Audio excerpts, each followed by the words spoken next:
Tonight, a family is planning not one, but two funerals for two siblings killed in what appears to be a targeted attack in Detroit. Thank you for joining us at 6. I'm Mike Duffy. And even more heartbreaking, a baby found alive at the scene will now have to grow up without his mother. The victims gunned down here on McKinley Street in broad daylight had been identified by family as Raye and Raye Johnson. For their cousin, Tonia Brown, the loss is immeasurable. That girl was like my sister. We were together every day. Like, you see her face, you see mine. She was a good spirit. She'd help anybody. And whoever else feels some type of way. I don't give a f about that brother, that nigga brother, none of them. Nigga, my brother in jail, nigga. I don't give a f about that nigga brother. What they gonna do? Nothing. I'm still gonna be outside, still in the hood. Nobody ain't gonna do nothing. I'm still gonna make my money and ride through this. Nigga, f they mama. That bitch dead. Nothing but these ashes on my blunts. Go cry. Mother's Day just passed. Ain't that day the sun coming up? Nigga. Nah, y'all could. Next person tell me chill out, I'm trolling you. Flat out, or I'm pulling up and I'ma smack this you. Nah, and that's how I'm playing it. Nah, fuck y'all. Nah, fuck that nigga dead ass mama and that dead. Nobody saw the shooter coming. And that is exactly the point. Because whoever walked up to those two cars on McKinney Street on a Wednesday afternoon in Detroit had already made their decision long before they pulled that trigger. This was not a random act. This was not a crime of passion in the moment. This was calculated. This was personal. And the reasons why Raye Johnson ended up in that car, on that street, at that time, with 12 bullets fired at him and his innocent sister, those reasons were playing out publicly for days. And nobody stopped it. Today, we are not just talking about what happened. We are talking about why. Because in this case, the why is everything. Welcome back. If you are new here, subscribe right now because we do not skim the surface on these cases. We go all the way in. Let's get into it.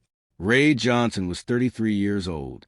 He went by Ray on the streets, an oil-based exonerated goat on Facebook.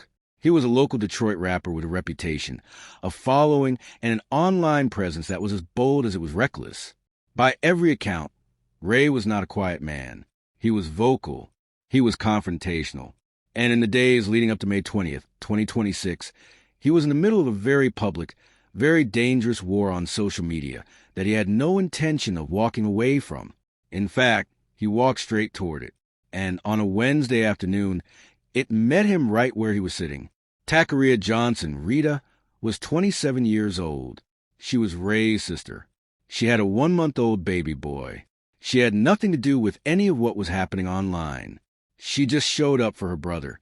She pulled up to a relative's house on McKinney Street on the east side of Detroit, parked her car, and never went home. 12 shots, 2 dead, 1 baby in the back seat, and a city left trying to figure out how it got to this point. Now here is where this case gets complicated. Because when you look at the evidence, the Facebook posts, the public call-outs, the street history, and the information circulating in Detroit's community right now, there is not one clean answer for why Raye Johnson was killed. There are multiple possible reasons, and each one of them is more chilling than the last. So let's go through every single one. The first and most visible reason is the one staring everyone in the face. Raye Johnson was publicly taunting a dead person. In his own Facebook post, written in his own words, days before he was murdered, he made it clear that he was trolling someone who had already been killed. He talked about rolling that person up like a blunt. He talked about posting their dead body to antagonize the people who were grieving them. He was not whispering this in a private message. He was putting it on his public Facebook page for hundreds of people to see. And then he doubled down. When people in his own comments told him to stop, begged him to take it down, he told them flat out that he does not even listen to his own mother, so they had no chance. He said if you do not like it, do something about it. Now ask yourself, in Detroit's street world, when someone with real ties to a dead person reads those words, what happens next? What would you expect to happen next? But here is where it gets deeper, because the second possible reason involves a name. In those same Facebook posts, Raye called out a specific person. He called him Will. He told Will directly, go talk to your brother or I am going to keep posting that body. That is not just taunting a ghost. That is issuing a live ultimatum to a living person on a public platform. He identified someone by name. He told that person what he was going to do. and he dared them to respond. Now investigators have not publicly named the suspect, but if Will or anyone connected to Will is ever charged in connection with this shooting, then the entire motive is sitting right there in a Facebook post that Raye Johnson himself wrote. He may have handed police the motive and the suspect in the same breath he used to dare them.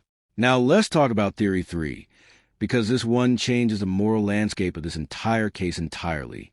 And I have to be transparent with you as a researcher here, because this is still unconfirmed. But there's information circulating in the Detroit community suggesting that the Facebook page making those inflammatory posts, the page taunting the dead person, posting body photos, calling out Will, may not have actually been Raye Johnson's real page.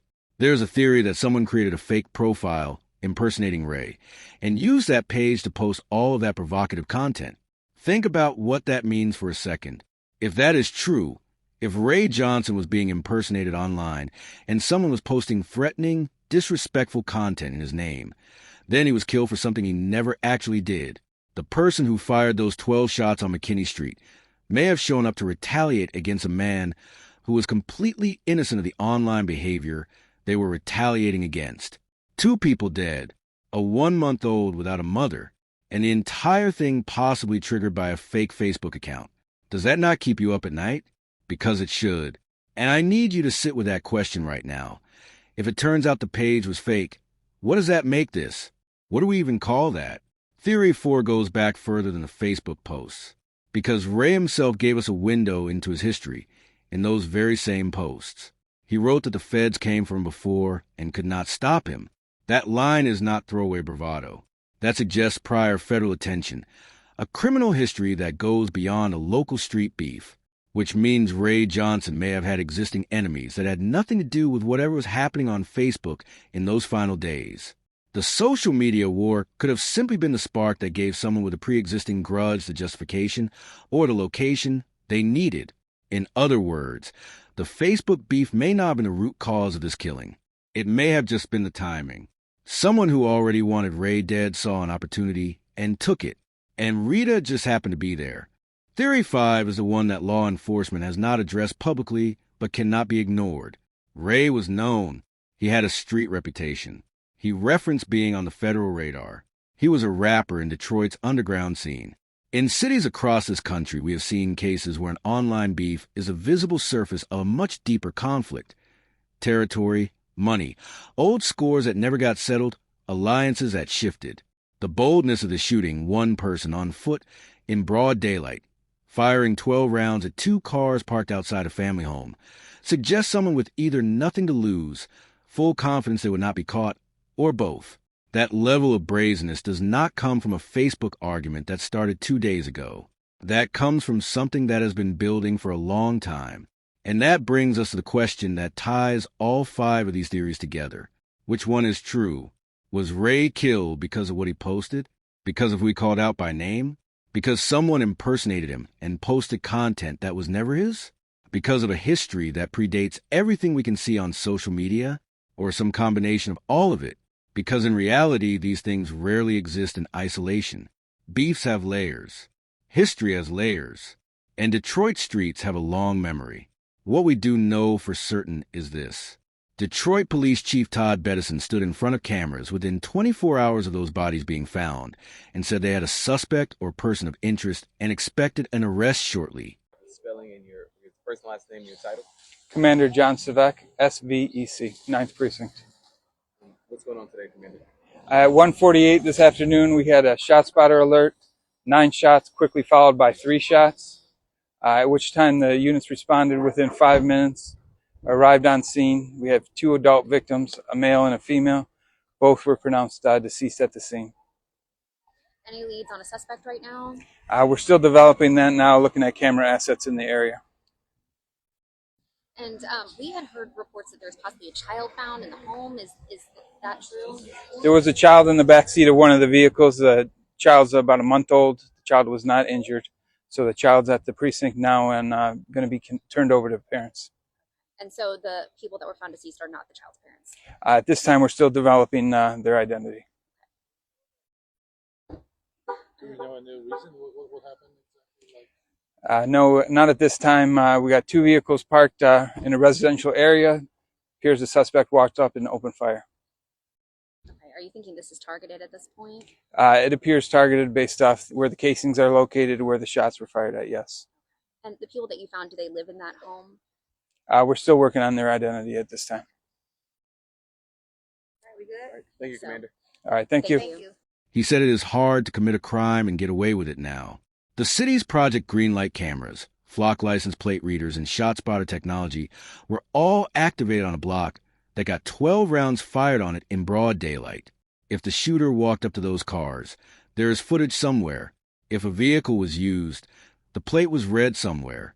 And if the motive is sitting in a Facebook post, which it very well may be, then investigators have a roadmap that most homicide cases never get handed this cleanly. But here is what no arrest will ever give back. Raye Johnson's son is going to grow up without his mother.